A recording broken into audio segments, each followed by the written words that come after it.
Fazer uma recapitulação aqui rapidinho, só para a gente poder dar prosseguimento. São coisas importantes que, se a gente não entender agora, a gente vai ter dificuldade no decorrer do livro, tá bom? Então, na semana passada a gente está vendo Apocalipse, se já quiser abrir no capítulo 1, tá bom? Apocalipse, capítulo 1, nós vamos concluir esse capítulo. Semana passada nós vimos um pano de fundo a respeito do livro de Apocalipse, né? Como que surgiu, como que chegou no ponto em que começa aqui, né? Então, nós vimos, me ajuda aí, irmãos, vamos lá, participar. O autor é?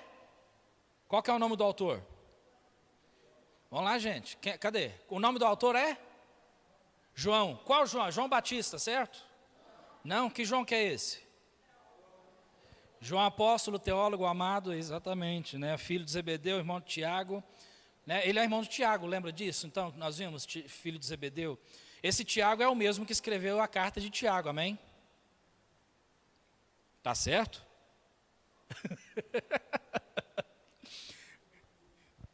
João é irmão de Tiago. Tiago escreveu Tiago. Certo ou errado? Quem falou que está errado aí? Está errado, Denise? Por quê? Quem é Tiago que escreveu o livro de Tiago? Aí, que também é irmão de outro homem que escreveu outro livro da Bíblia? Judas. Ah, tá certo aí, ó. Tá, é isso aí, gente. Quais outros livros João escreveu além do Apocalipse? Qual? Fala primeiro aí. João, o Evangelho de João. A primeira, segunda e terceira carta de João, exatamente. Quando João escreveu o Apocalipse, onde ele estava quando ele recebeu a revelação? Na ilha de Patmos. Onde fica a ilha de Patmos? Tá certo, tá certo. Fica na região chamada Ásia Menor, que hoje é a atual Turquia. Né? Então você vê ali, tá beira-mar, então tem uma ilhazinha até hoje, e a gente viu foto semana passada, é uma ilha habitada. Né? Então é interessante, é uma ilha habitada e muito visitada até hoje. Inclusive, se você pesquisar, você vai ver ali que tem uma caverna nessa ilha que, segundo pessoas, foi nessa caverna que João estava quando ele recebeu a revelação. Não temos como comprovar isso, tá bom? São só suposições, tá? Quem arrastou João para a ilha de Patmos? Ou ele foi por vontade própria? Ele foi por vontade própria, sim ou não? Não. Ele foi arrastado para lá por quem? Mateus quer falar? Pode falar. Opa. Por vontade. Quem arrastou ele para lá? Foi o imperador de Roma, que na época era o imperador chamado Domiciano, gente. Você vê, o imperador Domiciano foi um imperador terrível, né, e ele arrastou João para lá então, né, para poder castigá-lo. Só que aí então Deus ainda usou a vida dele. Nós vimos algumas coisas na semana passada, irmãos, e só para recapitular. Por que é importante nós estudarmos, ali está Apocalipse, mas primeiro eu quero falar aqui de novo, por que é importante nós estudarmos a escatologia? O que é escatologia? Essas coisas que eu estou perguntando agora, semana que vem não tem mais, que a gente já vai entrar nas igrejas e vai entrar aí o negócio vai moer, viu? Semana que vem. Então aproveita agora que está light, semana que vem vai ser mais puxado e o negócio vai piorando, tá? Quando chegar no capítulo 4, 5, 6, aí vem selo, taça, aí o negócio fica feio. Então aproveita agora, né, para participar aí. Então, o que significa escatologia? É o estudo das últimas coisas. Né? Resumindo, seria isso. O estudo das últimas coisas. Não vou entrar na etimologia da palavra que a gente viu semana passada. Mas é isso, o estudo das últimas coisas. É importante nós estudarmos escatologia, nós vimos por quê. É importante para termos um entendimento sobre a vida futura, porque muitas pessoas não sabem o que vai acontecer no porvir. E quando eu falo muitas pessoas, eu estou falando de crentes, cristãos. Cristãos não sabem. Muitos crentes não sabem o que vai acontecer no futuro porque não estudam a Bíblia, não sabem as sequências dos acontecimentos. Também para termos alegria na aflição, porque nós sabemos que toda a nossa luta nesse mundo, ela não permanece para sempre. Nós sabemos o final da história. A gente já sabe a conclusão disso, o que vai acontecer. E é interessante que nós sabemos e o diabo também sabe, sabia disso? O diabo também sabe o final dele, por isso que ele está trabalhando o máximo que ele pode para poder, enquanto ele tem tempo. Terceiro, para termos encorajamento para a santidade, aí tudo isso nós vimos versículos bíblicos relacionando esses pontos com a escatologia. Porque a Bíblia fala que assim como ele é, nós o veremos, e nós seremos como ele. Então, por isso, nós devemos ser santos. Também, quarto, para termos aproveitamento em toda a Escritura, toda a Bíblia. Eu sei, irmãos, tem certas partes na Bíblia que, humanamente falando, são mais gostosas de se ler. Particularmente, sempre que eu encontro alguém que não é salvo ou um novo convertido, eu sempre aconselho a pessoa a ler o Evangelho de João. É muito bom. Descreve Jesus, os milagres de Cristo, a sua morte, crucificação, toda a sua vida sem pecado. Então é um livro muito interessante e fácil de se ler. Não é muito complicado de se ler o Evangelho de João. Então eu sempre aconselho a pessoa a ler João. Mas nós não podemos nos esquecer que tem outros livros da Bíblia e a Bíblia toda é a palavra de Deus. Inclusive lá no Antigo Testamento, aqueles profetas esquecidos, coitados, que ninguém lê as suas profecias, né? Você olha lá e de repente você pede assim, abre aí no livro de Joel. Ué, Joel, onde que é isso? Tem isso na Bíblia? Tem, está lá. Né? Amós, e aí, né, você vai vendo aí. Então, para ter um aproveitamento de toda a Bíblia, porque não só essas partes são esquecidas, mas muitas vezes a escatologia é esquecida nas igrejas. Irmãos, vou ser sincero. É difícil a gente ver hoje igreja que faz estudo escatológico. É difícil, de verdade. Pesquisa para você ver. Faz uma pesquisa, puxa lá no YouTube. Como é que puxaria? Exposição do livro de Apocalipse. Ou, não sei, alguma coisa nesse sentido. Estudo do livro de Apocalipse. Você vai achar ali pouquíssimas pessoas de confiança. Estou falando pregadores que são realmente de palavra de Deus, pregadores da verdade. Você vai encontrar pouquíssimos pregadores ensinando isso. Por quê? Porque não é comum. Não é comum. Não é um assunto que dá para puxar emocionalismo, sentimentalismo e tantas outras coisas aí, que pessoas dão mais valor do que o próprio entendimento na palavra de Deus. Né? Então, toda a Bíblia ela precisa ser estudada e lembrada, inclusive a parte escatológica, né? Pega lá, não sei, eu estou pensando seriamente quando terminar esse Apocalipse, talvez no meio do Apocalipse chega uma hora que a gente vai ter que pegar Mateus 24 e 25. Aí depois, quando a gente terminar Apocalipse, provavelmente a gente vai para o livro de Daniel. Você pega Daniel ali, rapaz, além das histórias que tem ali, do próprio Daniel, Sadraque, Mesaque e Abednego, e a estátua, e tantas outras coisas que tem ali, quando entra na parte escatológica, meu irmão, o negócio é bom demais. Você precisa de ver. Então é gostoso isso. Então, não sei, eu estou pensando sobre isso, tá? Então, por isso nós devemos estudar a escatologia. Agora, sobre a escatologia, nós já vimos, antes de entrar no Apocalipse, nós fizemos um estudo detalhado sobre 1 Tessalonicenses capítulo 4, versículos 13 a 18, que é o texto que fala a respeito do quê? Vocês lembram? Sobre a segunda vinda de Cristo, arrebatamento, né? A ressurreição. Então, nós vimos tudo isso aí, a parte das ressurreições, sequência de ressurreição, quem ressuscita primeiro, como é que funciona, como é que vai ser o arrebatamento e tudo mais. Nós já vimos isso. E aí depois nós entramos no livro de Apocalipse. Agora, por que é importante nós estudarmos Apocalipse? Isso aqui era para ter passado semana passada, mas não deu tempo. Irmãos, é importante nós estudarmos Apocalipse, alguns pontos aqui que merecem a nossa atenção. Primeiro porque é uma revelação vinda do próprio Deus. Por isso é importante estudar Apocalipse. É uma revelação vinda do próprio Deus. Outro fato também é que, porque é o único livro do qual a Bíblia diz que, ao ser lido e considerado, o leitor é um bem-aventurado. No versículo 3 ele falou isso, viu ali? Bem-aventurado aquele que lê e os que ouvem as palavras desta profecia e guardam as coisas que nela estão escritas, porque o tempo está próximo. Bem-aventurado. Então, irmãos, eu sei que eu sou baixinho, mas eu não estou tampando ninguém aqui não, né? Se tiver, muda de lugar. A igreja é grande, aproveita, mas eu sou pequenininho, né? Acho que não tem esse risco não, né? Quem dera eu acho que lá no céu eu vou ser mais alto. Mentira, lá no céu nós vamos ser perfeitos, amém? Então lá no céu eu acredito que todo mundo vai ser do meu tamanho, né? Estatura normal, mediana. Ah, brincadeira, eu sou baixinho mesmo. Você já notou isso aqui? É o único livro da Bíblia que fala assim, ó, bem-aventurado se você ler esse livro. Não tem outra bem-aventurança dessa, nesse sentido na Bíblia. Você não vai encontrar, por exemplo, Mateus não escreveu lá, bem-aventurados aqueles que leem o Evangelho de Mateus. Não tem. Apocalipse é o único livro que a Bíblia fala, bem-aventurado aquele que me lê e aquele que me guarda. No entanto, está entre os livros menos lidos e muito menos guardado.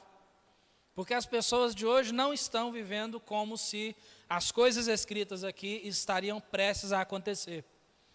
Você já notou isso? Olha só que interessante, né? Então, isso nos ajuda a refletir um pouco melhor sobre isso, né? Também porque é o clímax.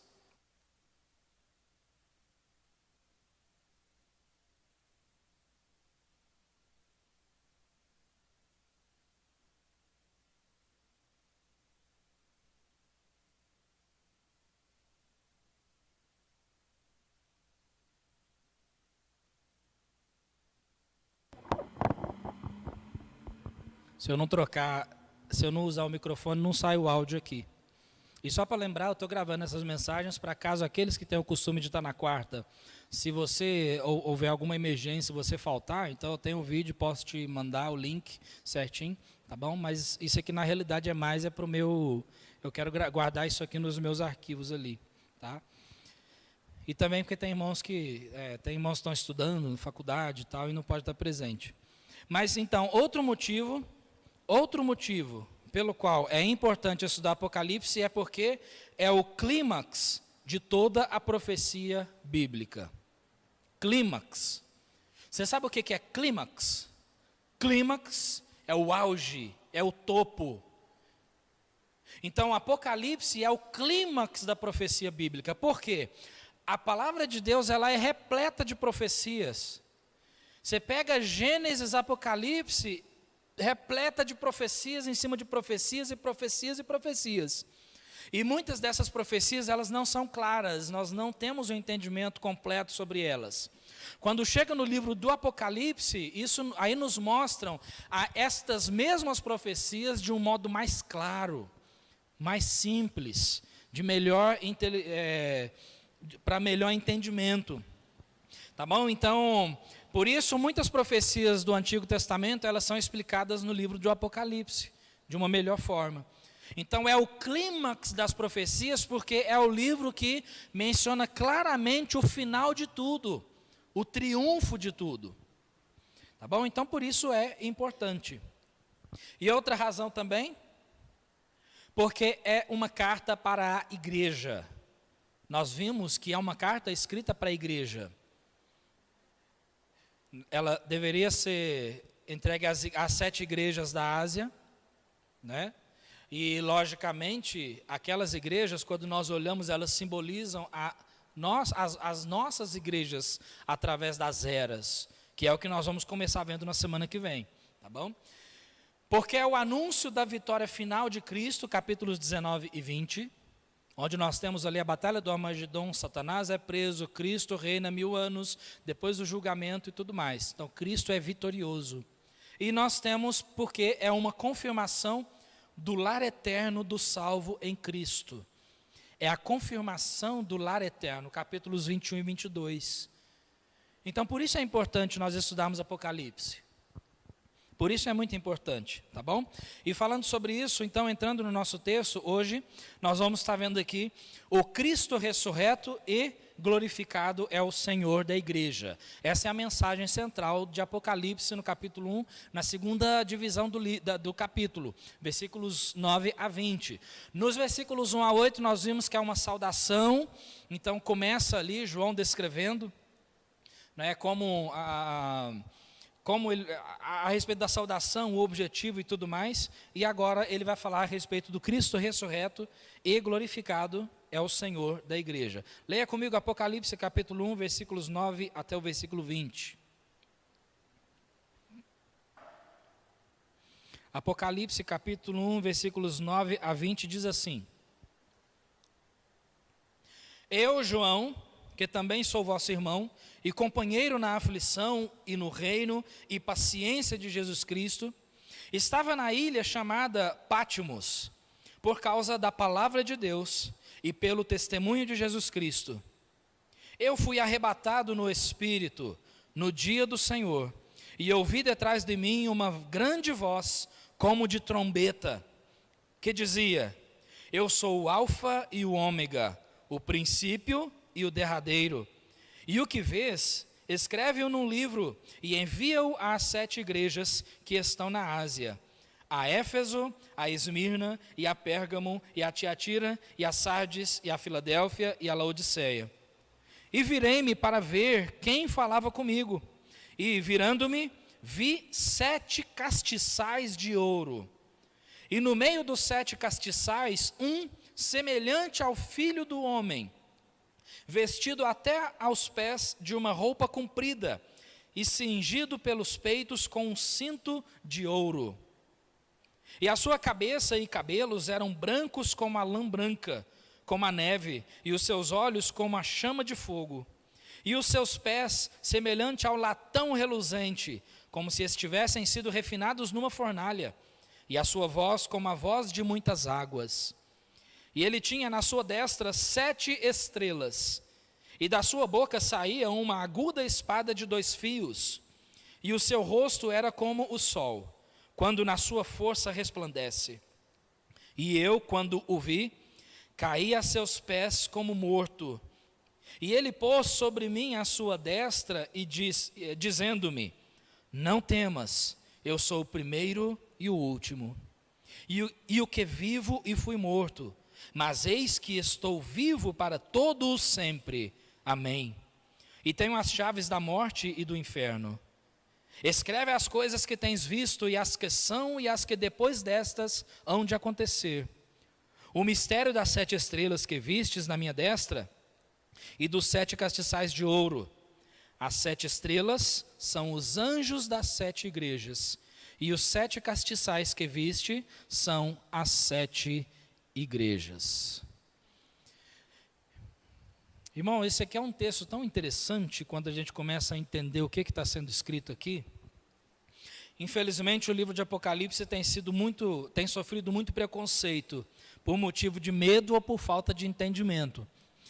Nós jamais devemos ter pensamentos assim com relação à palavra de Deus. Eu não vou ler o livro de Daniel porque eu não entendo. Não, pega, estuda, busca fontes confiáveis, tá? Confiáveis. Internet aceita qualquer coisa, cuidado com a internet. Mas busca fontes confiáveis, se precisar de ajuda, e estuda a Bíblia. Aprende. Só que nós temos um princípio importante também que nós não podemos desconsiderar, e ao mesmo tempo nós não podemos usar como desculpa para não estudar. E esse princípio é o seguinte, Deuteronômio 29, que diz o quê? As coisas encobertas pertencem ao Senhor nosso Deus, porém as reveladas nos pertencem a nós e a nossos filhos para sempre, para que cumpramos todas as palavras desta lei. As coisas reveladas pertencem a quem? As coisas encobertas pertencem ao Senhor, as reveladas pertencem a nós. Tem certas coisas na Bíblia que não nos foram reveladas claramente. Uma delas, como nós vimos na semana passada, é quando a Bíblia fala a respeito dos 7 Espíritos de Deus. Nós não entendemos completamente a respeito desses 7 Espíritos de Deus, como nós vimos na semana passada. Mas é um fato. Aí quando nós ligamos com outro versículo, e nós vimos Isaías, aí nós vimos Isaías quando ele menciona ali sobre o Senhor Jesus Cristo, que haveria de vir, e sobre ele repousaria o Espírito Santo. Aí ele fala Espírito do conhecimento e de sabedoria e tal. Ele menciona 7 faces do Espírito de Deus ali. Então nós podemos ligar algumas coisas, mas claramente nós não podemos. Então o que significa? Nós devemos saber que pertence ao Senhor esse tipo de coisa. Mas, ao mesmo tempo, nós não podemos usar como desculpa para dizer, as coisas encobertas pertencem a Deus. Então, eu não vou ler o livro tal porque eu não vou entender nada. Então, não pode usar isso como desculpa, tá bom? Então, esse é um livro super subestimado, porque muitos crentes de hoje não são como os Tessalonicenses, porque nós vimos 1 Tessalonicenses, capítulo 4, versículos 13 a 18, que fala ali a respeito do arrebatamento, do retorno de Jesus, arrebatando a sua igreja, da ressurreição dos mortos. Então, aqueles irmãos, eles estavam esperando isso. Paulo, ele explicou para eles a respeito disso, porque era algo importantíssimo. Então, eles estavam esperando, e tanto é, quando a gente lê ali, Paulo, ele começa a descrever, e ele fala assim, olha, depois nós, os que ficarmos vivos, seremos arrebatados. Por que ele fala isso lá em Tessalonicenses? Ele fala isso porque ele tinha a esperança de que aquilo aconteceria com ele. Ele tinha a esperança de que seria arrebatado ainda em vida. Então, aqueles irmãos estavam esperando a volta de Cristo, mas os crentes de hoje não. Os crentes de hoje não estão esperando a volta de Jesus, vivem como se Jesus nunca estivesse para voltar. Então, por isso, irmãos, é importante, nós temos que estudar e entender essas coisas. Os cristãos do primeiro século, eles aguardavam a volta de Cristo. Os cristãos do século atual estão bem despreocupados quanto a isso. Por isso, Pedro escreveu em 2 Pedro, capítulo 3, versículo 9, o Senhor não retarda a sua promessa, ainda que alguns a têm por tardio, ou alguns acham que Jesus está demorando demais, mas o Senhor não retarda. Aí ele diz, mas ele é longânimo para conosco, não querendo que alguns se percam, mas que todos venham a arrepender-se. Então o Senhor, ele simplesmente é longânimo, ele é longânimo. Então, quando nós pegamos esse final de capítulo e dividimos, fazemos divisões aqui, nós entendemos melhor. E essas divisões que nós vemos aqui, a primeira é visões de Deus para as igrejas. Visões de Deus para as igrejas. João se identifica aqui no versículo 9 como irmão, companheiro na aflição. Por que companheiro na aflição? Porque nós entendemos no pano de fundo desse livro que João foi parar naquele local por causa de aflições, perseguições. O imperador romano enviou ele para lá para ele morrer às mínguas ali, para ele morrer de velhice lá. Então, companheiro das aflições, companheiro, ele diz, no reino de Deus. A paciência, ele diz, e paciência de Jesus Cristo. Essa palavra paciência, quando nós olhamos a palavra usada ali no grego para paciência, e significa, é a mesma palavra utilizada em Tiago, que diz que a prova da vossa fé produz paciência. Essa paciência, ela significa literalmente resistência em tempos difíceis. E João está se identificando aqui com isso. Companheiro, né, vosso companheiro, na paciência de Jesus Cristo. E ele revela que está ali por quê? Por causa da palavra de Deus e pelo testemunho de Jesus. Olha só quantas coisas nós descobrimos só no versículo 9. Coisa que muitas vezes nós lemos e passamos por cima, mas são detalhes que nós devemos atentar. No versículo 10 ele diz, eu fui arrebatado no Espírito no dia do Senhor. Então esse arrebatado no Espírito, a minha versão da tradução da Bíblia, a trinitariana, utiliza ali a palavra arrebatado. Não sei se alguém aí tem uma outra palavra para isso, mas a palavra original não é arrebatado. Não é arrebatado, é outra palavra que é utilizada, embora no português foi colocado arrebatado. Essa palavra que foi usada ali nos manuscritos originais não indica como o arrebatamento da igreja, porque parece que a gente lê aqui, ele foi arrebatado como a igreja foi arrebatada. Só que não é nesse sentido. Então ele diz ali que ele foi arrebatado no Espírito. Então, essa palavra aqui, ela significa que ele se achou no Espírito. Ele se encontrou no Espírito. Então, ou seja, nós não sabemos como que aconteceu isso, não tem detalhes sobre isso. Mas ele se achou no Espírito, então ele começou a ter visões. Tendo saído fora de si, ou foi arrebatado, né, no Espírito, ele se achou no Espírito. Aí ele diz ali no primeiro dia, no dia do Senhor. Algumas pessoas defendem a ideia aqui para se referir que esse dia do Senhor é o primeiro dia da semana. Não podemos afirmar isso claramente. Mas nós vemos aqui então que um dos objetivos de todas essas visões era fazer as profecias conhecidas entre as igrejas da Ásia Menor. E quando estudamos a respeito destas igrejas locais, que nós vamos começar na semana que vem, nós notamos grandes aplicações para a nossa igreja, para nós. Principalmente quando nós estudarmos a igreja dos Laodicenses, a igreja de Laodiceia. E eu estou pensando, irmãos, falando a respeito disso, vai ajudar o estudo a não ficar muito comprido e vai ajudar a igreja no geral. Quando tiver alguma dessas mensagens ou estudos de Apocalipse que de repente for muito direcionado para a igreja como um todo, que seria muito bom a igreja toda, né, a ouvir sobre isso, aí nós vamos selecionar alguns trechos do Apocalipse para pregação de domingo à noite. Mas aí eu vou avisar isso previamente, tá? Então aí a gente vai fazendo isso. Com certeza, quando nós chegarmos na igreja de Laodiceia, nós vamos fazer aplicações dela no domingo à noite, para toda a igreja, tá? Então, foi uma carta destinada às igrejas. Nós vimos ali então, essa voz que ele ouviu como uma voz de trombeta. O que é isso? Uma voz, trombeta, ela é estridente. Uma voz estridente que João ouviu. E essa voz dizia: eu sou o alfa e o ômega, o princípio e o derradeiro, né? Ou seja, o primeiro e o último. E o que vês, escreve-o num livro e envia-o às 7 igrejas que estão na Ásia. Aí ele fala o nome das 7 cidades ali. Então foi uma carta destinada às igrejas. Por isso é importante nós aprendermos, porque ela foi destinada para aquelas igrejas e para nós, para a igreja de Cristo.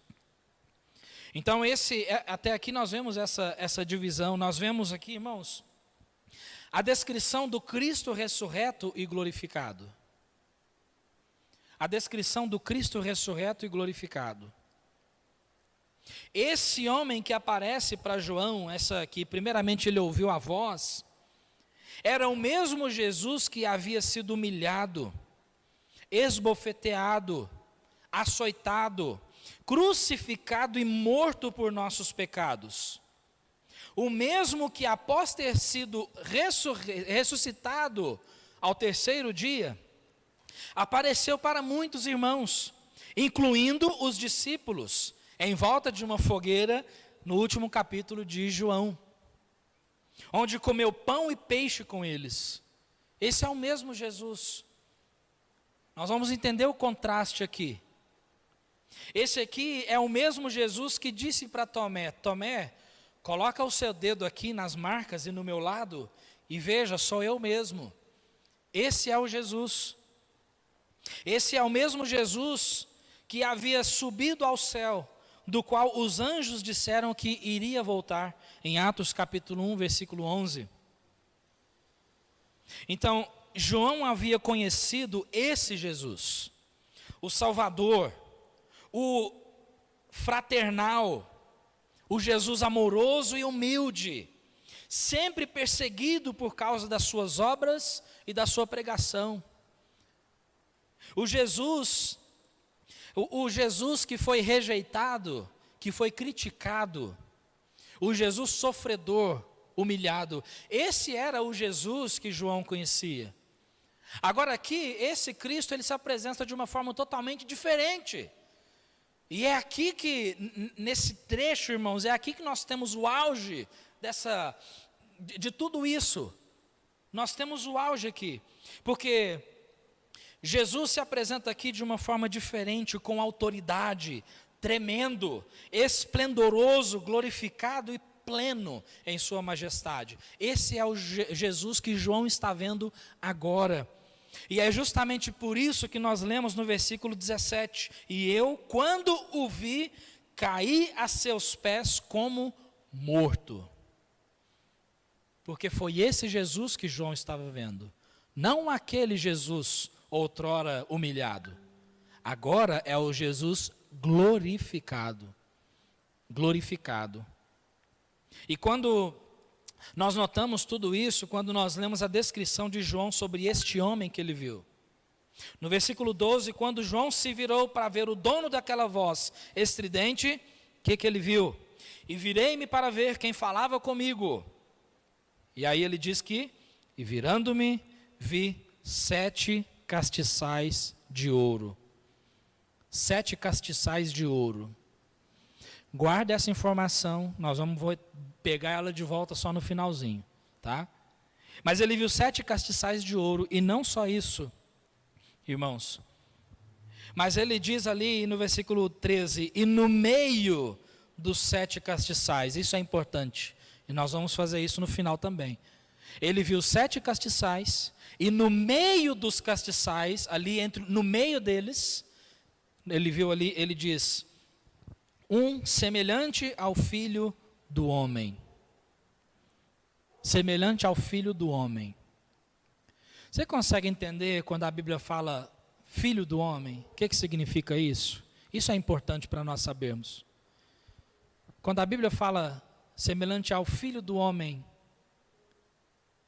se você olhar em Atos no capítulo 7, quando Estevão estava sendo martirizado, ele estava prestes, por causa da sua pregação, a morrer apedrejado.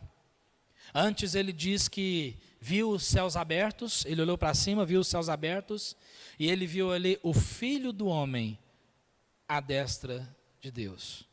Ele viu o Filho do Homem. No Novo Testamento, Estevão foi a única pessoa que falou Filho do Homem. Mas no Novo Testamento nós temos 80 vezes, mais 80 vezes, em que a expressão Filho do Homem, ela é dita. E essas 80 vezes que foi proferida, saiu da boca do próprio Jesus Cristo. Quando você lê os Evangelhos. Não sei se você tem acesso a uma concordância bíblica, uma concordância eletrônica, mas quando você digita ali, né, Filho do Homem, você vai ver pelo menos 80 vezes que o próprio Jesus, ele disse, Filho do Homem. E verão o Filho do Homem, o Filho do Homem. Essa expressão, o Filho do Homem, então, frequentemente nós ouvimos e imaginamos que essa expressão significa o Cristo humilde e sua humanidade, habitando entre os filhos dos homens. E tudo bem, não está errado, de todo errado. Eu particularmente ouvi durante muito tempo isso. Quando a Bíblia fala o Filho do Homem, então está se referindo a Jesus Cristo humilhado, porque ele é Filho do Homem. Só que se nós olharmos ao pé da letra, Jesus não foi filho do homem, ele foi filho da mulher, né? Ele não é filho do homem, não foi filho de ser humano, homem, né? Mas ele foi filho da mulher. Mas então, quando os judeus ouviam essa expressão, Filho do Homem, por isso Jesus nos evangelhos, ele repetiu 80 vezes, o Filho do Homem, Filho do Homem, Filho do Homem. Quando os judeus ouviam essa expressão, Filho do Homem, imediatamente eles associavam essa expressão com o livro de Daniel, capítulo 7, versículos 13 a 15. Eu vou ler, se você quiser abrir ali também. Daniel, capítulo 7, nos versículos 13 até o versículo 15. A palavra de Deus diz assim, já vou lendo aqui. As visões que Daniel estava tendo aqui, então entre elas diz assim, eu estava olhando nas minhas visões da noite, e eis que vinha nas nuvens do céu como o Filho do Homem, e dirigiu-se ao ancião de dias, e o fizeram chegar até ele. E foi-lhe dado o domínio e a honra e o reino para que todos os povos, nações e línguas o servissem. O seu domínio é um domínio eterno, que não passará, e o seu reino tal, que não será destruído. Quanto a mim, Daniel, o meu espírito foi abatido dentro do meu corpo, e as visões da minha cabeça me perturbaram. A gente não vai ler mais só esse texto. Se você ler o capítulo em casa, você vai ter um bom proveito disso. Mas ele falando ali a respeito do ancião de dias, quando nós lemos todo o capítulo e entendemos a descrição ali, esse ancião de dias, ele estava descrevendo Deus.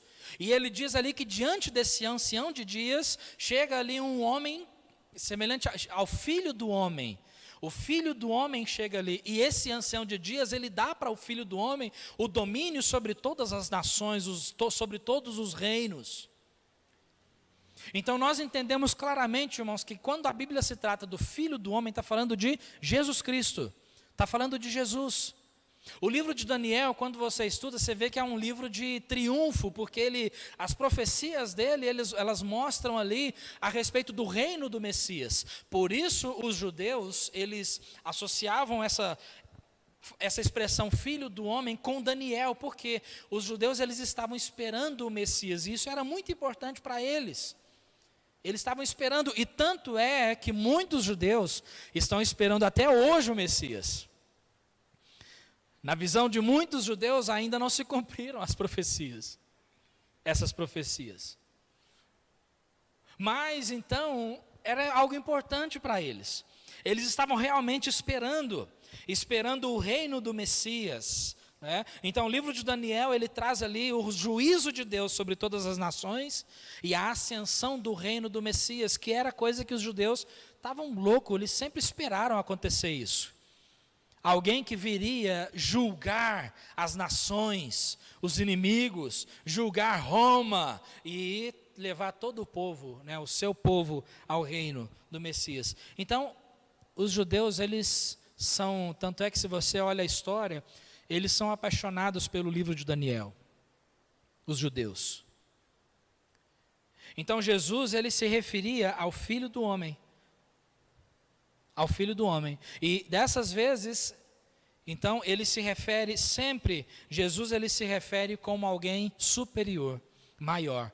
Tanto é que em Mateus 12, 8, ele diz ali, porque o Filho do Homem é o Senhor até mesmo do sábado. Ou seja, o Filho do Homem está acima de todas as coisas. Então é isso que nós entendemos por Filho do Homem. João reconheceu o Filho do Homem. Embora que não claramente, talvez porque ele diz ali, né, eu vi um semelhante ao Filho do Homem. Ou seja, eu vi um ser, eu vi alguém que parecia ser o Filho do Homem. Mas por quê? João esteve com Jesus, era o discípulo de Jesus. Mas aqui Jesus está diferente. Jesus está diferente. Então ele começa a descrever aqui essa figura peculiar, majestosa e gloriosa. Ele começa a descrever isso aqui. Irmãos, quando você começa a ler essa descrição, você vê aqui a majestade desse ser. Vocês viram aqui?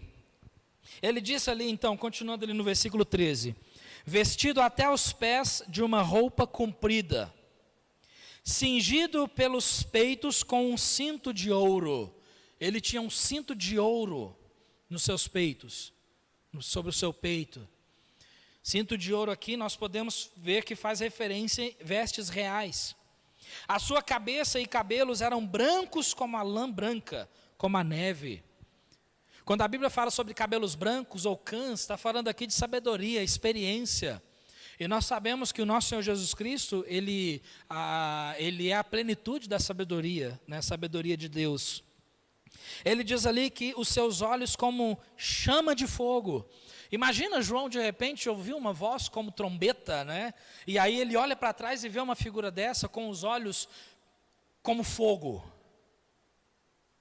Essa é a descrição de Jesus. E aí então ele disse, e os seus pés semelhante ao latão reluzente, como se tivessem sido refinados numa fornalha. Latão reluzente. Eu não sei quantos já viram algum artefato de latão, mas um latão reluzente, ele tem um amarelo tão lindo, lembra o ouro, mas algo mais brilhante, bem brilhante, assim eram os pés desse homem. Aí ele disse, e a sua voz como a voz de muitas águas. Como é que é isso? Eu não sei, mas eu sei que é tremendo. A voz de muitas águas. Parece como se você estivesse na beira de uma cachoeira, escutando aquelas muitas águas caindo e fazendo aquele barulho estridente de águas. Foi assim que João descreveu a voz. Agora nós temos que lembrar aqui, irmãos, que João, ele tentou escrever aquilo que ele viu e ouviu. Coisa que papel não... papel nenhum consegue receber, consegue descrever esses detalhes, essa importância, a grandiosidade disso.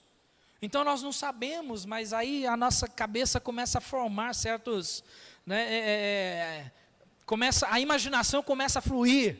Como é que é isso? Uma voz parecendo muitas águas? Não sabemos, mas é a forma que ele descreveu. E ele tinha na sua destra, ou seja, na sua mão direita, 7 estrelas. O que são essas 7 estrelas? Vai ser falado depois. Mas aí diz ali, e da sua boca saía uma aguda espada de 2 fios, ou 2 gumes, né? E você lembra, nós podemos fazer uma associação aqui com Hebreus capítulo 4, versículo 12, que a palavra de Deus, ela é viva e eficaz e mais penetrante como espada alguma de 2 gumes. Então nós não sabemos que tipo de espada é essa, que forma que ela saía da boca de Cristo, mas João descreve aqui que ele viu como uma espada saindo da sua boca. Como é que é isso? Nós não sabemos.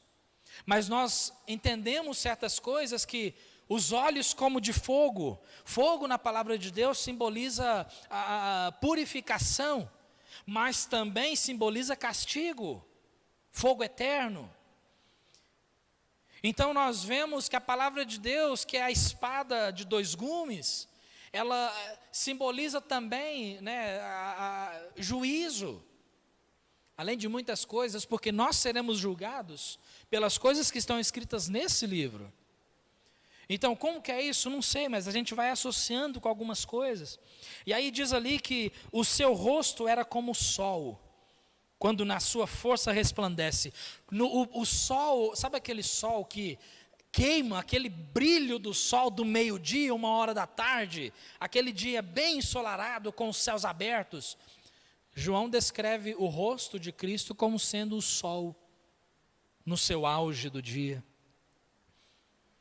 Como que é isso? Não sei, eu só sei que se João descreveu como o sol, nós olharíamos, se nós estivéssemos no lugar dele, nós olharíamos para esse rosto e a nossa vista teria dificuldade de contemplar isso, porque era como o sol. Não sabemos detalhes sobre isso, irmãos, mas é o que ele descreve. E eu, quando vi, caí a seus pés como morto. Como morto. Ele caiu com o rosto no chão, atônito, assombrado, pasmo, como morto. É assim que João descreve.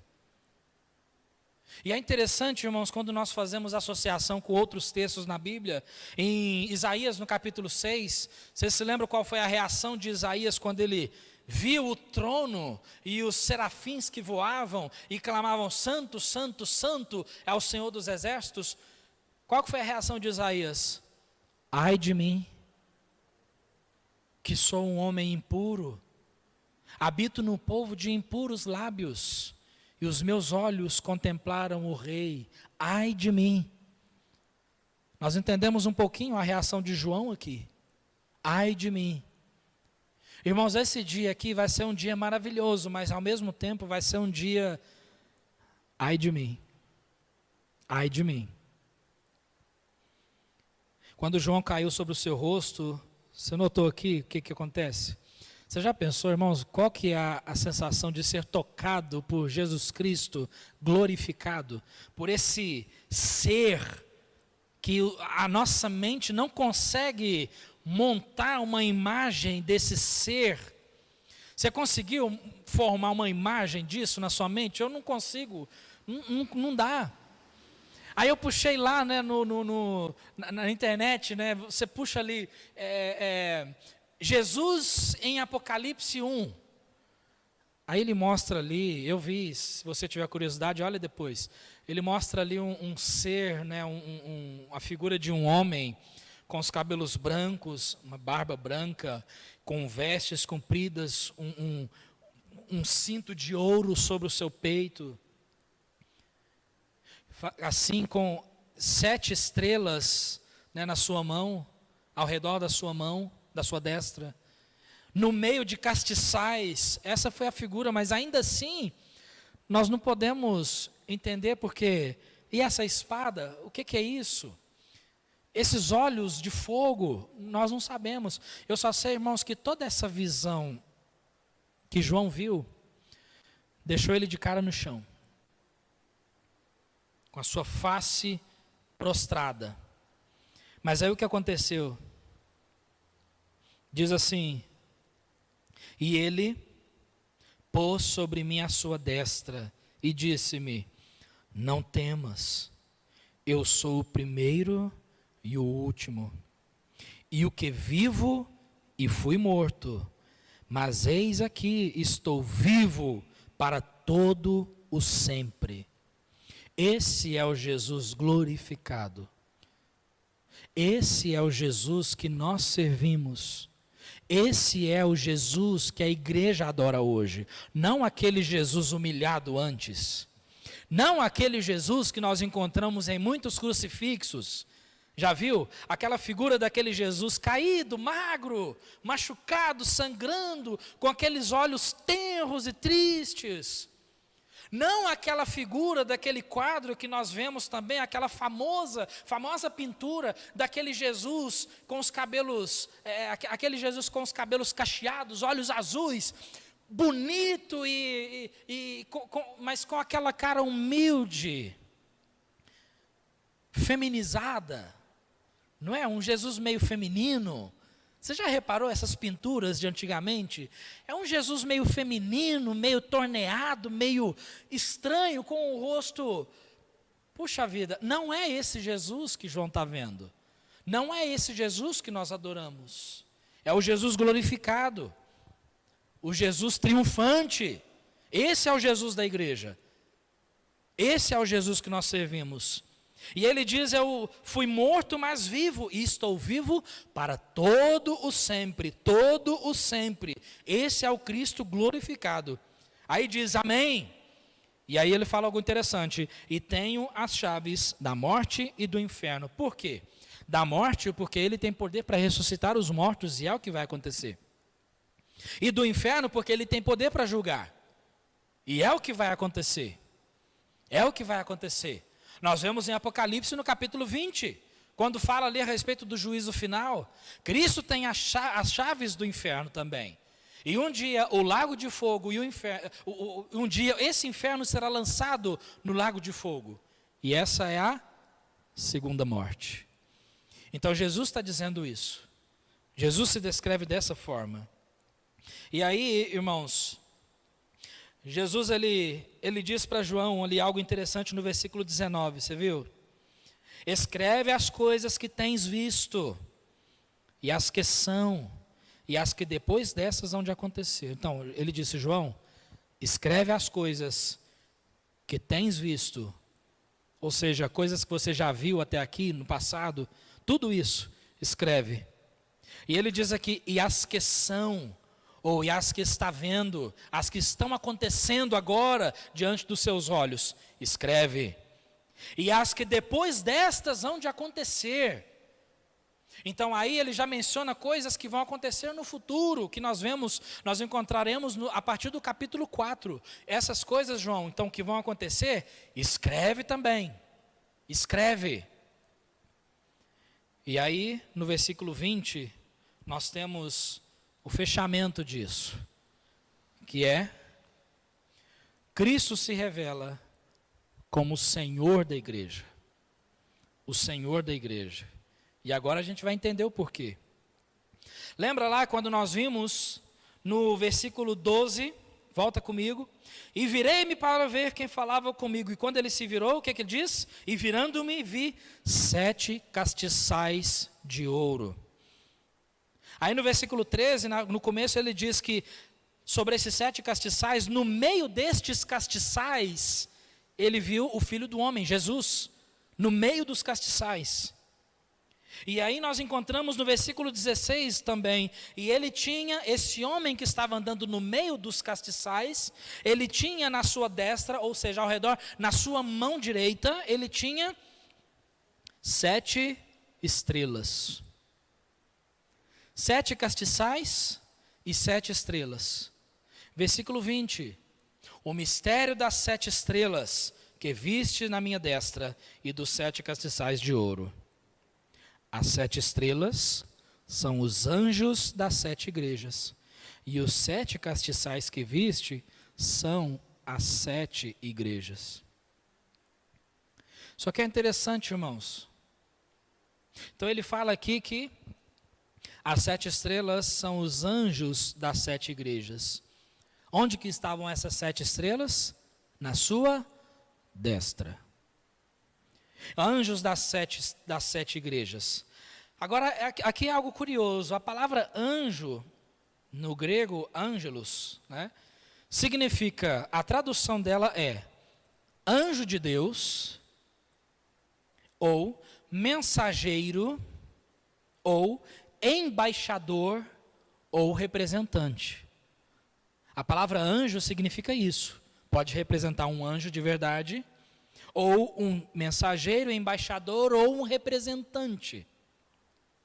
Tem pessoas que acreditam que quando ele fala aqui sobre anjos, são os anjos, né, os anjos das 7 igrejas, tem pessoas que acreditam que esses anjos aqui são anjos de verdade, literais. Mas se nós pensarmos por esse lado, nós temos que considerar algumas coisas, e entre elas a seguinte: por que Cristo se dirigiria ao anjo e diria o que disse no capítulo 2, versículo 4? Tenho, porém, contra ti que deixaste o teu primeiro amor. Os anjos que pecaram, eles já pecaram e já seguiram Satanás. E a Bíblia fala que os anjos de Deus, eles o servem dia e noite. Então, por que Jesus diria para um anjo: anjo, você deixou o seu primeiro amor, que é o amor, né, de Deus, o amor de Cristo. Você abandonou Cristo. Não fica algo meio esquisito quando se fala isso para um anjo? Cristo fala isso para um anjo. Se nós pensarmos por esse lado também, que o anjo da igreja, né, os anjos das 7 igrejas, então nós teríamos que entender que cada igreja tem o seu anjo, que seria um anjo que protege a igreja, que guarda a igreja. Seguindo essa linha de pensamento, nós teríamos que aceitar também o fato de que existe o anjo da guarda. Você já ouviu sobre anjo da guarda? Já viu a história do anjo da guarda? Cada pessoa tem o seu anjinho da guarda. Hoje o Miguel, agora eu lembrei do Miguel. Miguel pegou o Uber para vir para cá. Ele disse assim: olha, quase que eu achei que eu ia ver Jesus, eu achei que eu ia morrer, eu achei que eu ia estar com Cristo hoje. Eu falei: mas por que, Miguel?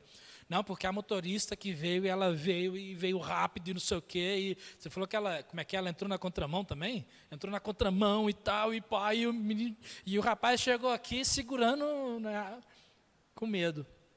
Mas não aconteceu nada, porque o anjo da guarda do Miguel protegeu ele até ele chegar aqui. Agora eu pergunto para você, onde que a Bíblia fala sobre anjo da guarda? Não existe nenhum texto bíblico que fala sobre anjo da guarda. Então, se nós entendemos anjo por esse lado aqui, nós temos que considerar isso. Então fica meio incoerente, irmãos. Mas quando nós pegamos a outra tradução para a palavra anjo, nós entendemos também, né, que fica algo melhor.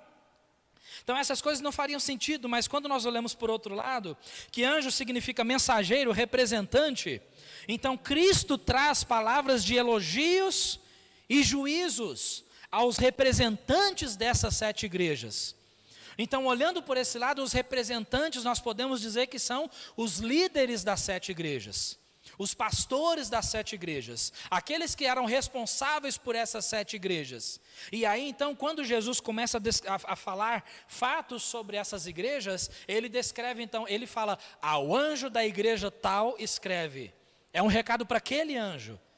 Então, quando nós olhamos todos esses recados para esses anjos e para essas igrejas, aí já faz sentido se nós olharmos anjos como representantes das igrejas, porque a tradução é a mesma. No português foi colocado como anjo, mas a tradução é a mesma, tanto anjo de verdade quanto um representante ou um mensageiro. Então aí sim faz sentido, pois essas profecias de Apocalipse deveriam ser entregues aos anjos das igrejas. E consequentemente esses anjos, esses representantes, eles passariam essas profecias para as igrejas, que é o que nós estamos fazendo hoje.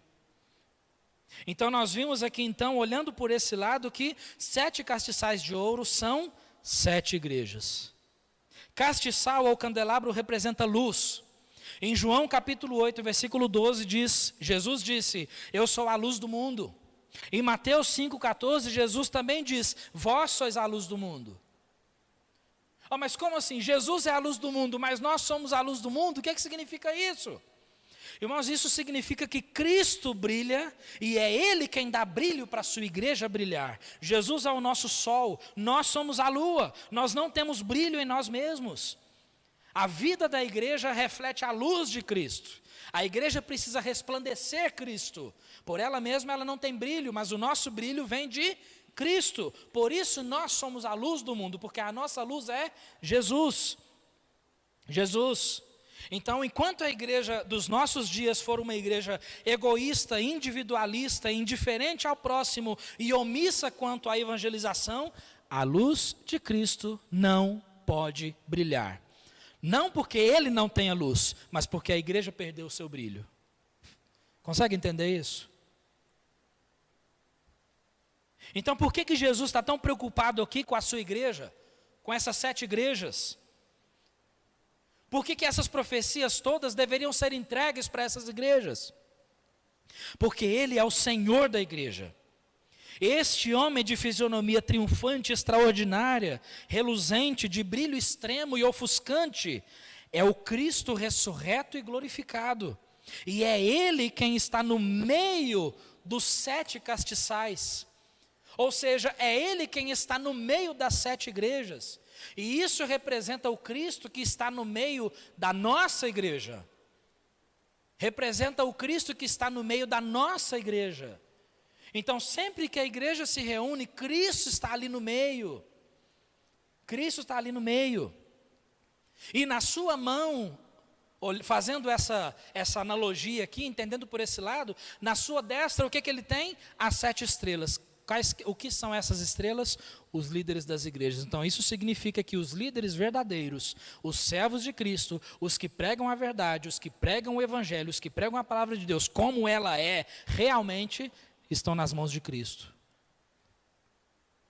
É interessante que quando a gente lê à primeira vista, a gente não entende essas coisas, não é verdade? Aí quando a gente começa a pegar esses detalhes, a gente começa a fazer uma aplicação.